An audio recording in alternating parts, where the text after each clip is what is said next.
Heavenly peace, divinest comfort, here by faith to him will dwell. For I know whate'er befall me, Jesus doeth all things well. For I know whate'er befall me, Jesus doeth all things well. You are dismissed.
Check.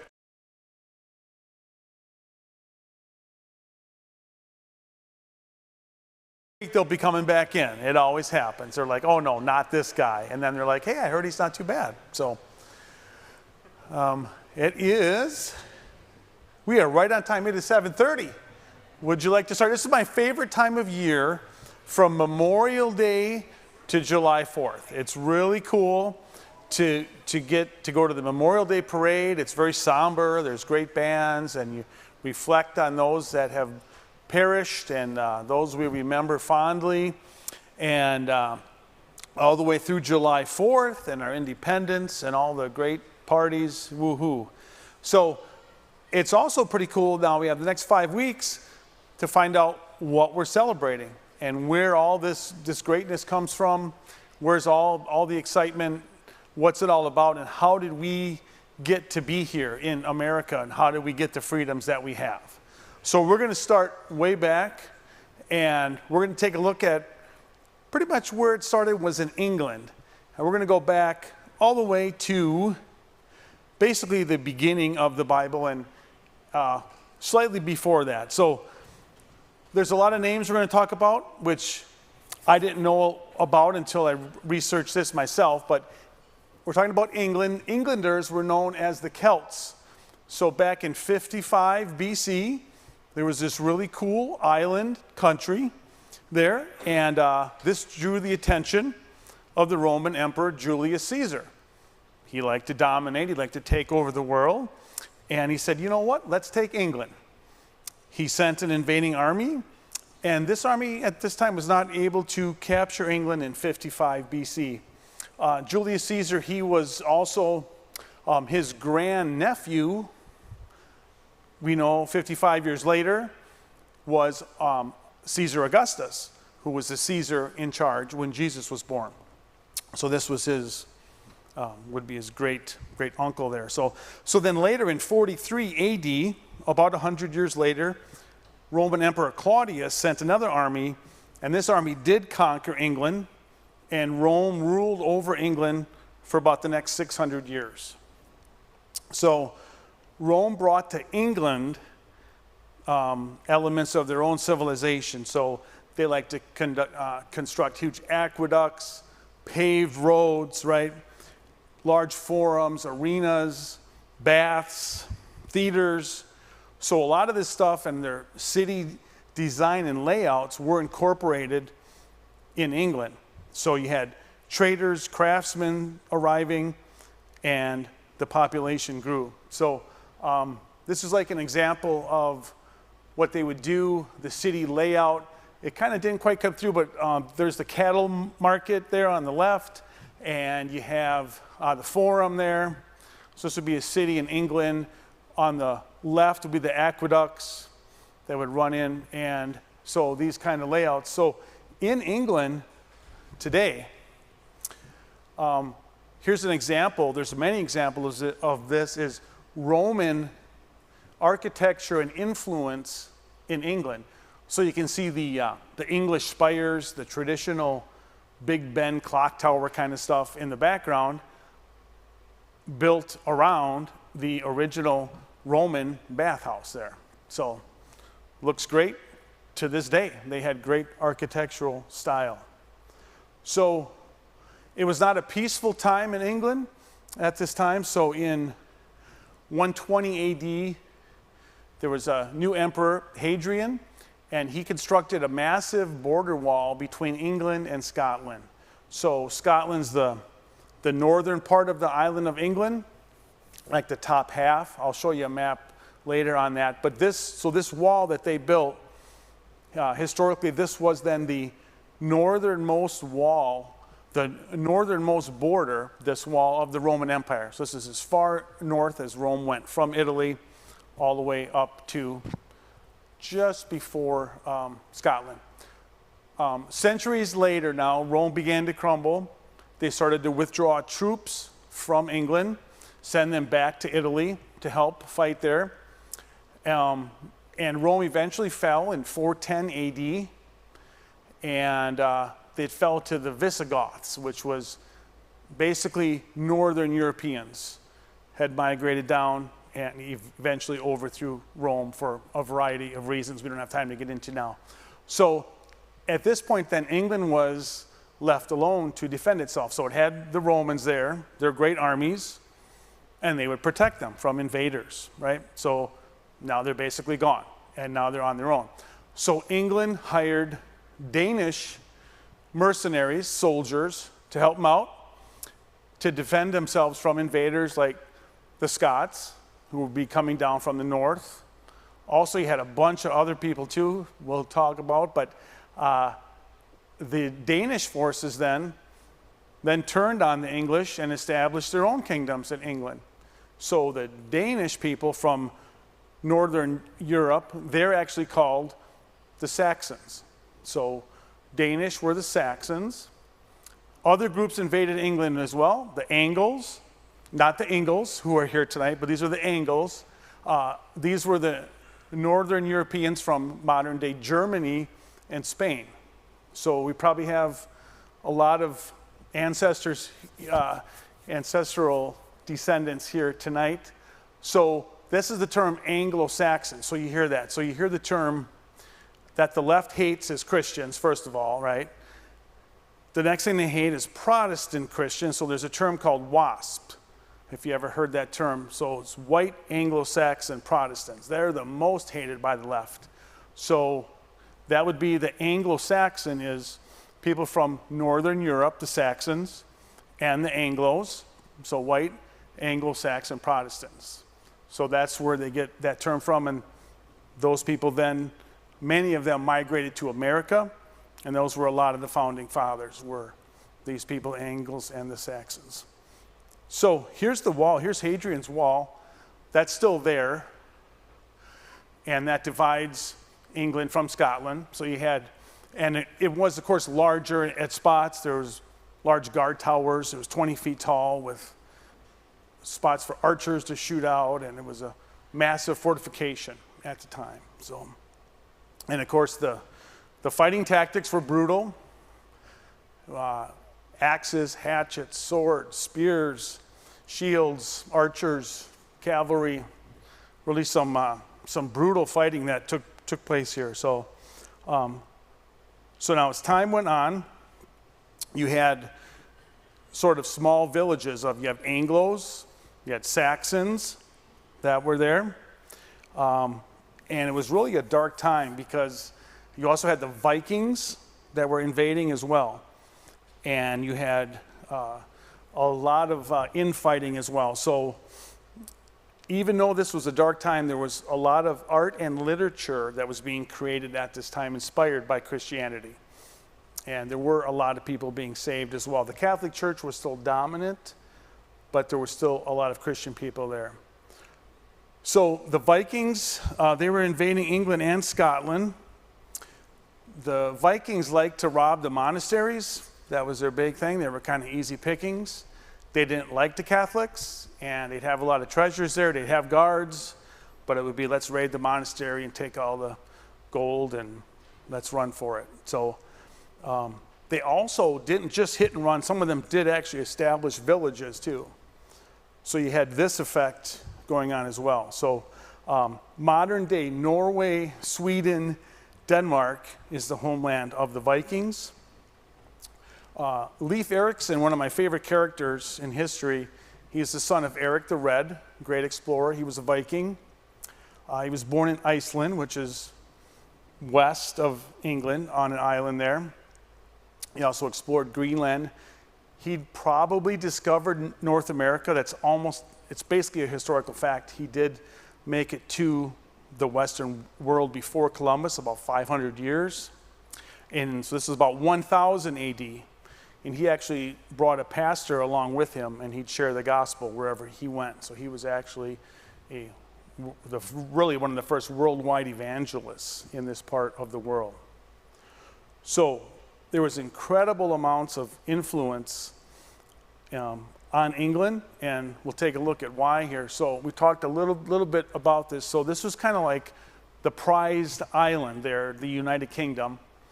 So I don't know if you can tell, right in that kind of that second bay, I don't have a laser pointer, but right where it says Edinburgh, like halfway up England, that's the border of Scotland. So that's where the wall went, and that's the northernmost Roman, Italian outposts. There's Italy there at the very bottom, and Rome is at the bottom of that. Spain's over on the bottom left, France. So you had those people that were invading England as well, so they'd come across the channel. You had the Vikings coming down from Norway and Sweden, they're coming down. You had Denmark, they were coming down, those are the Saxon. The Anglos were the Germans, and the Spanish, and from Spain. So you had all these people that could travel to England easily by boat. So it was, instead of going to Russia or Romania, at that time you had to travel and, go through other armies and mountains and supply lines. You could just sail to England.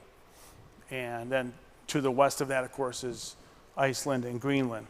So now we're approaching where we're getting to our first document. We're getting close here. So in 1066, you had the English king Harold I.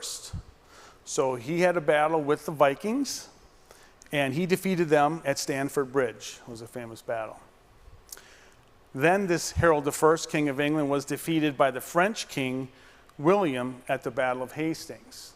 That's one thing I remember from history class is the Battle of Hastings, 1066. I'm not sure why I remembered that. I just did, and I kind of, oh yeah, that's what it was. So now you had actually France, which is right just across the channel. So there was constant war then with England and France, and England did occupy territory in France at times, and then the French would come and invade England, and they'd go back and forth. All right. So now you had actually a French king, William, who was the leader of England. So to control the Saxons, King William, he would give large tracts of land to his lords and built a lot of castles and outposts for defense, for enforcement of his law. So he started granting large amounts of land. All right?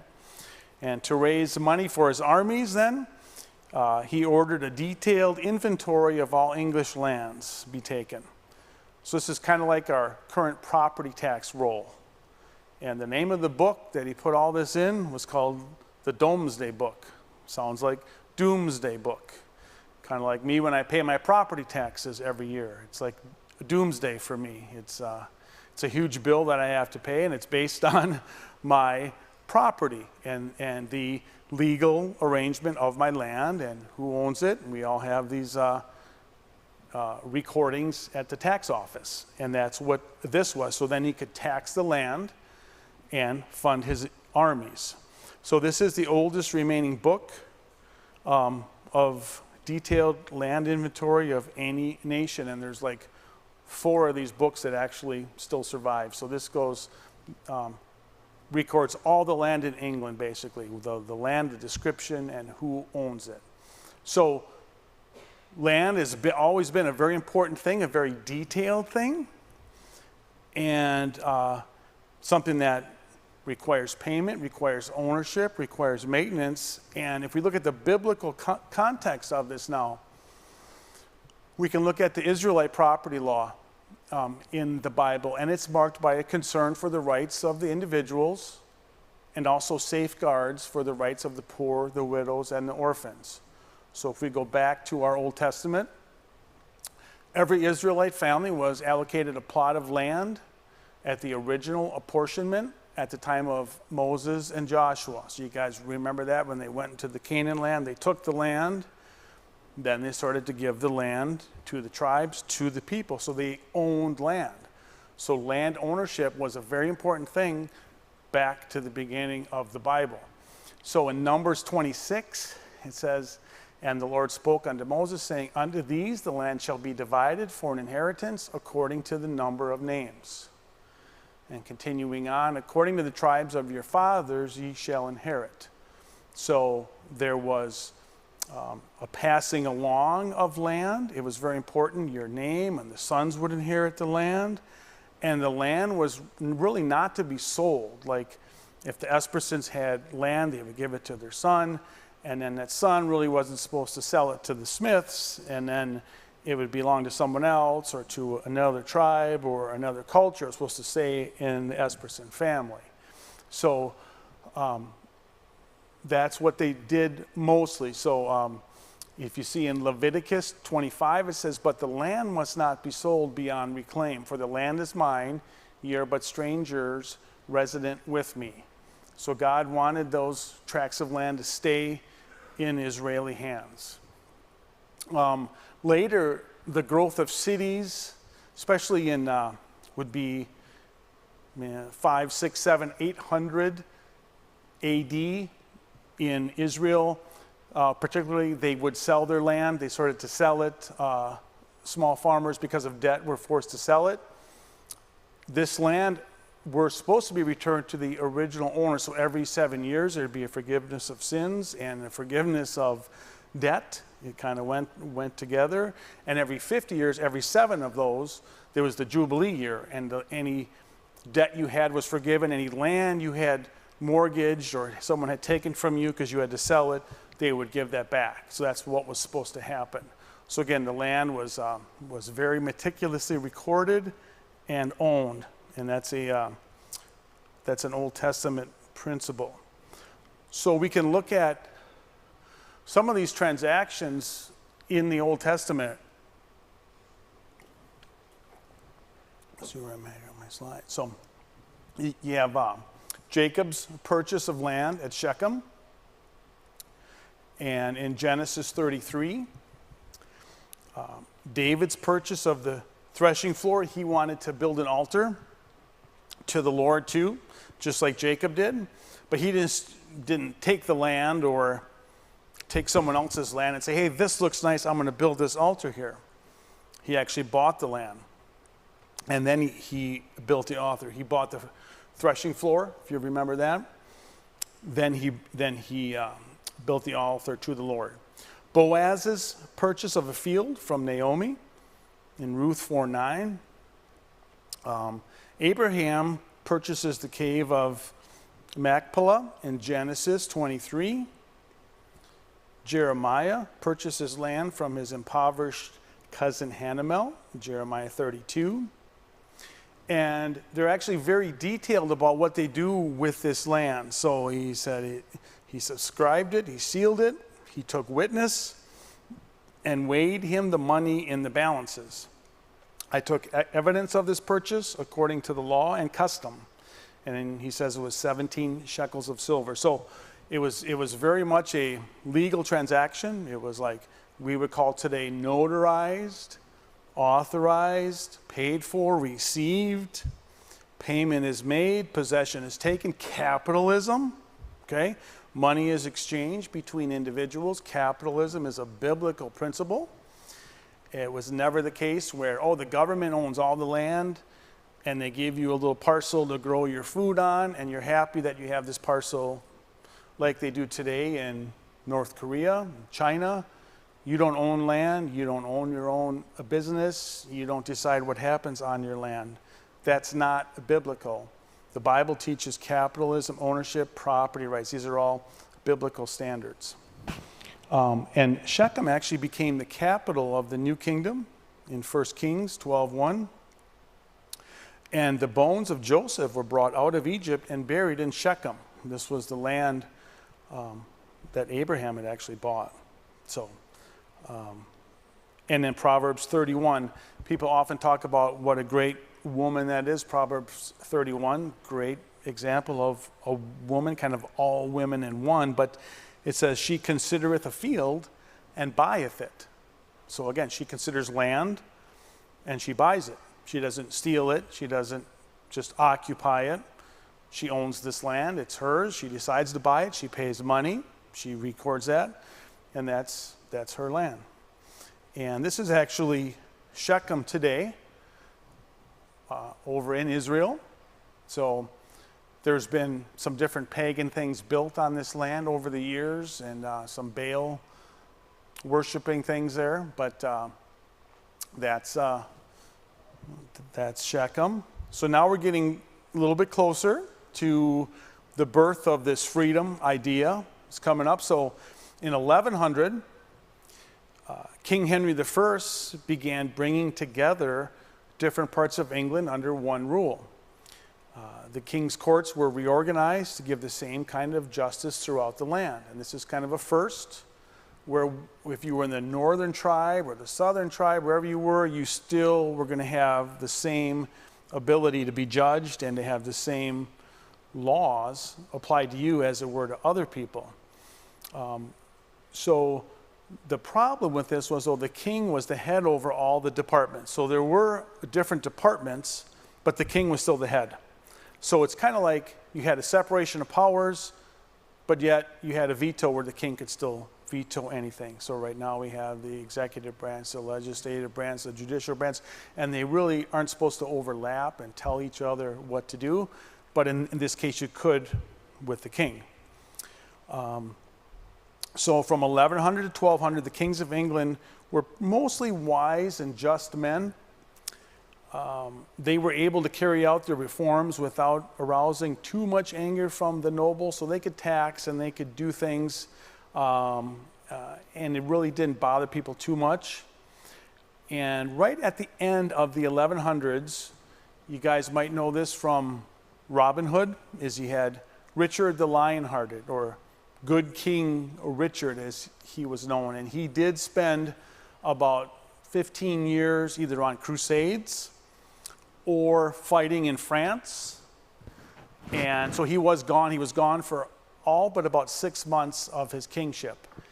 He did incur a lot of debt, obviously fighting wars, but the people loved him, and he was actually taken prisoner, and they asked to pay, I think it was 80,000 pounds of silver as his ransom. And England did pay that to France, and he was released. Then he ended up dying in 1199, and you may recognize this from the folklore. So in the early 1200s, the Robin Hood series was written, and it was about the next king, King John, who did take over. So you had, that's good King Richard there, and Robin Hood and his merry men. Some was fact, some was fiction. But King Richard was very well liked, and he did die, and King John did take over. So King John was more of a tyrant, and he also, though, was facing a lot of military problems because he had the French. They had lost a battle there. So the French were there. He was in debt from all the wars, so he was taxing. Again, not all problems created by him. And the new central courts that they had developed, the government worked well under good kings. However, bribery of officials and buying and selling of justice were now common practice under King John. And when you look at the Bible, Proverbs 29:2, when the righteous are in authority, the people rejoice. When the wicked beareth rule, the people mourn. And this was kind of a real mourning time for the people of England in the early 1200s. When you go back to Israel, Israel wanted a king, as we know. Now make us a king to judge us like all nations, 1 Samuel 8:5. And the Lord said unto Samuel, hearken unto the voice of the people, for they have not rejected thee, but they have rejected me, that I should not reign over them. So God said that's what the people want. They want a king. They want a king to rule over them. Hey, don't take it personally. They don't want me. They don't want God to rule over them. They want a king. They want a man to rule over them. So let's give them what they want. Because God didn't want Israel to be like every other nation. Well, every other nation has a king. Let's have a king to rule over us. Well, the king, God the king, he doesn't need correction. His word is perfect, and we should have God as our king and not a king as our king, as a man. So that's where we were. So there's copies. They still have copies of the Magna Carta. This is something that was developed now. This is the topic we're finally at, the year 1215, covering England for 1,200 years now. So I think David Ingalls, I think you read Latin. Would you like to read some of that for us? No? All right. He's a little shy to read tonight for us. So, anyway, June 15th, in the year 1215, the Magna Carta was introduced. And let's see here. Let's start here. So a council of barons from all parts of the kingdom met at St. Alban near London in 1213 to draw up a list of demands for the king. Okay? Twice the demands were presented, and twice the king refused to consider them. So the king refuses to consider the demands of his people. Does that sound familiar to anyone? Has there been a time in our nation's history where the people brought complaints to the king and the king didn't want to hear it? Well, we're going to get to that in the coming weeks. But that's what happened here. So what option do you have when diplomacy fails? When you have a tyrant as a king and you plead with the king and the king says, be quiet, what do you do? Well, the last resort is you take up arms. And that's what usually happens. That's what happened in America, and that's what happened here. So the baron and the church representatives, they gathered an army to oppose the king. On June 15th, they met the king on the meadow at Runnymede after the barons captured London. So they basically came, they formed an army, the barons, the landowners, the church members, and they captured London, right? The greatest city in England. And which was right on the Thames River, and they met the king just outside of London. So King John, he was defeated by a superior force, and basically because he was defeated, he agreed to sign this. So he agreed to the terms and signed this document. And this charter, this document that he signed was called the Magna Carta. And Magna Carta in Latin, as David said, it means large, Magna Carta, or charter, or document. So grand document, Magna Carta.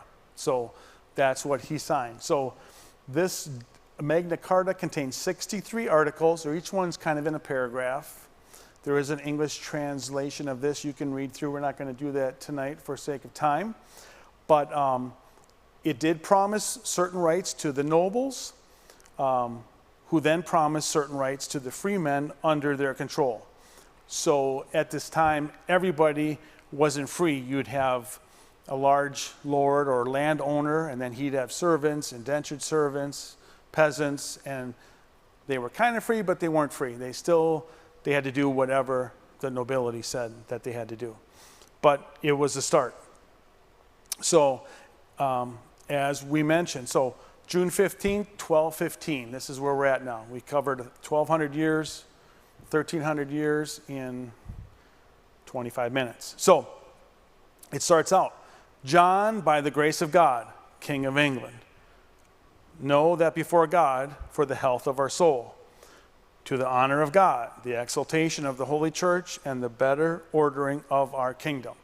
So again, it starts out all references to God, to our soul, to our well-being, to order, right? For peace, for prosperity. As all great documents, the Carta acknowledges the truth of God's existence and the duty to honor God and God's role in our lives.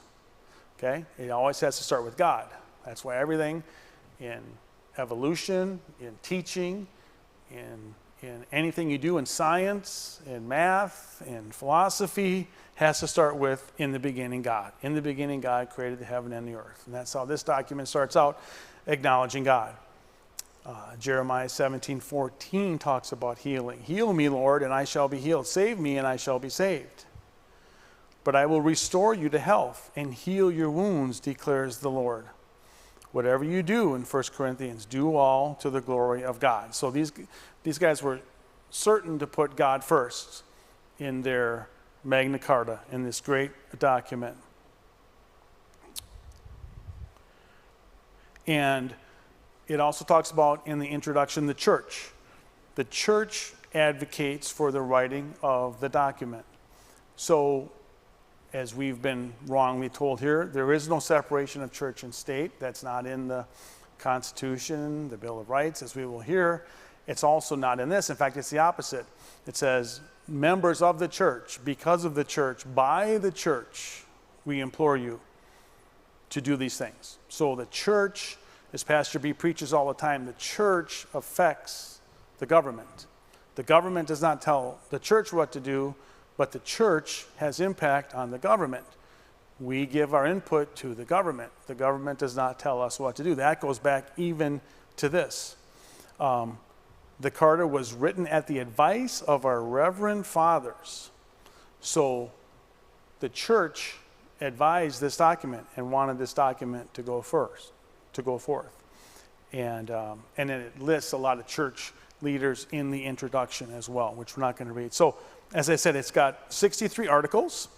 So number 1 and number 63, of course, state God. So first, that we have granted to God, and by this present charter have confirmed for us and our heir in perpetuity, that the English church shall be free and shall have its rights undiminished and its liberties unimpaired. The church will not be affected by the king. This was the first time this was written down in the Magna Carta. And the Magna Carta ends with Article 63, the English church shall be free, and the men in our kingdom shall have and keep all the liberties, rights, and concessions, is a part of that. And that goes with 2 Corinthians 3:17. Now the Lord is the Spirit, and where the Spirit of the Lord is, there is freedom.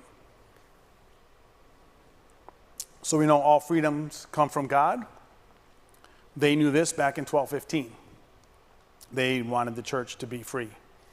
So a couple other amazing things that happened here. Article 9 states, neither we nor our officials will seize and land or rent in payment of a debt, so long as the debtor has movable, it should say goods there, I believe, sufficient to discharge the debt.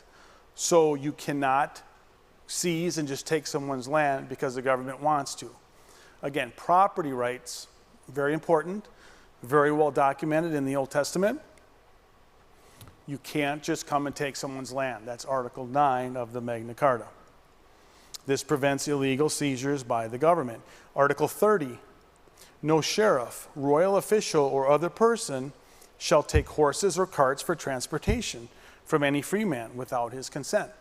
The Romans, they could come, they could say, hey, carry my shield and my sword for 1 mile. If the Romans needed your cart, they would just take it. If a king had need of something, they would just take it. That's what they did. And they said, you know what, we don't want to do that anymore. That's Article 30. If you look at property rights in the Bible, Exodus 20:15, very simple, right? Thou shalt not steal. Well, I like Reagan's rollerblades. I'm going to take them. The king wants them. You can't do that. Well, too bad. Well, we're going to have a document that says you can't take whatever you want without my consent. We're going to have you sign that. That's what they did in the Magna Carta. Property boundaries in the Old Testament, Deuteronomy 19:4. Thou shalt not remove thy neighbor's landmark. You know, this is Terry Rushing's land. This is his wall here. You know what? I'm going to move his wall over here, and I'm going to take his land. Now Terry's boundary's there, and this is mine. Well, you can't do that. You can't move the boundaries. Again, property rights that go back to the Old Testament. This was done in the Magna Carta. Article 39, no free man shall be seized or imprisoned or stripped of his rights or possessions, except by the lawful judgment of his equals or by the law of the land. So what they used to do is, they would say, okay, you know, you've done something wrong. Okay, you stole this. They'd put you in jail. You're sitting in jail, and a magistrate would be here, and he would be, all right, Reagan Longsign, yeah, he's in jail, and what did he do? Yeah, he stole something. He did, huh? Yeah, it's okay, all right. Well, 1 year in jail, and that's that. That's what the king said. That's what the judge said. So the difference is, it says here, you can't be imprisoned or stripped of your rights or possessions except by lawful judgment. So this became, in legal terms, the writ of habeas corpus. So habeas corpus, again, David, means habeas, you're in possession of a corpus or the body. You have the body present. So I have to have Reagan Longsign, has to come to court. He has to be able to come to court and defend himself. That's habeas corpus. That exists today in America. That began here in Article 39 in 1215 of the Magna Carta. He gets to come from jail. He's being held. He gets to come to court and defend himself. Okay? And then he can't just say, okay, you're here, guilty. No, he has to have a group of his peers, his other teen group people here that can testify, that can hear the charges, and then will pronounce a judgment on him. That's Article 39. And so that's the key part. And this must be Reagan. Yeah, this is Reagan when he was at trial. There's Erica Schertzer, Anna Valencia, there's Chloe. Yep, they're all there. So those are his peers that are there. That's me on the left. I was a jury foreman in the front left there. But anyway, so these things started back in 1215, okay? And taxation without representation. Boy, I think we're going to hear this in a couple weeks too, but 560 years before that, they were talking about taxation without representation. It became a rallying cry with the Magna Carta. So Article 12, no scutage or aid may be levied in our kingdom without its general consent. Article 14, in all letters of summons, the cause of the summons will be stated to obtain the general consent of the realm for the assessment. So you have to have consent on this. You can't just tax. You have to have consent. You have to You have to have general consent, which means the people have to have a say in what's going on here. In all letters of summons, the cause of the summons will be stated. Why are you doing this? How are you doing this? And we have to give consent. So this document, though, essentially only applied to free men. So like this was for the nobles, this was for the lords, these were the people that had money, but it was the beginning of freedom for all, because then they were supposed to pass that down to their subjects and go from there. So this was designed to keep peace between King John and his rebellious barons. England was plunged into a civil war because the Pope declared the Carta invalid. So the Pope said, hey, I don't like this, it doesn't count. So then, well, you're taking away our rights, and then there was more bloodshed, and there was more fighting. King John died after about a 17-year reign of dysentery in 1216. He got something bad to eat or drink. But then the Magna Carta didn't die. It was reissued. It was reworked in 1217, 1225, and 1297. And in 1297, then it officially became part of English law. So now the slight modifications of this is English law. In any court system, if you go to trial in England, you're going to see these parts of the Magna Carta here. So this document is echoed in the U.S. Declaration of Independence, which we're going to get to in a couple weeks. It teaches us that everyone, including our political leaders, must obey the law. So in Europe, you still had France, and you had Spain, and all these nations. They still had kings, and the kings were still saying, hey, we're going to still run things here. And they thought it was their divine right to run things and rule as they wished. But the English, these Anglo-Saxons, were developing the theory that there is a higher law which we all must obey. And I love the higher law that's often preached on Sunday mornings, Acts 5:28 through 30. And the high priest asked them, saying, did not we straitly command you that ye should not teach in this name? And behold, ye have filled Jerusalem with your doctrine, and intend to bring this man's blood upon us. Then Peter and the other apostles answered and said, we ought to obey God rather than men. So yes, the Bible teaches you're supposed to pay your taxes, you're supposed to provide for your family, you're supposed to be a good citizen, but there are times when you have to obey God rather than men. And when they said to Peter and said, you cannot preach in Jesus' name. And then I love what it says, you have filled Jerusalem with your doctrine.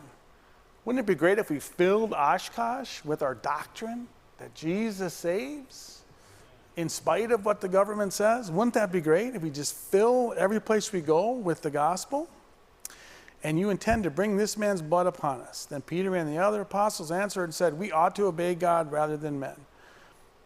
The God of our fathers raised up Jesus, whom ye slew and hanged on a tree. And that's the fact, and that's the truth. And so there's times when you have to obey God rather than men. And that's essentially what they did.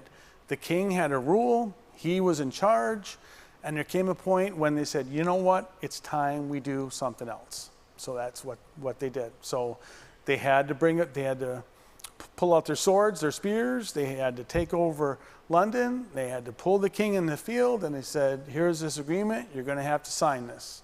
He reluctantly signed it, but he did, and good things started to happen. So there was still a dark period. The plague outbreak happened in the 1200s, so you had that awfulness going on, and about 1/3 of Europe died from that. So there was tough times. There was reworking of this, but eventually it did take hold. And there's kind of a little caption of the 3 takeaways from the Magna Carta. Trial by jury, writ of habeas corpus, you get to be present, and it ended taxation without representation. So that, my friends, is the Magna Carta. in a nutshell. And where all this business started was right there in England, 1215. Any questions?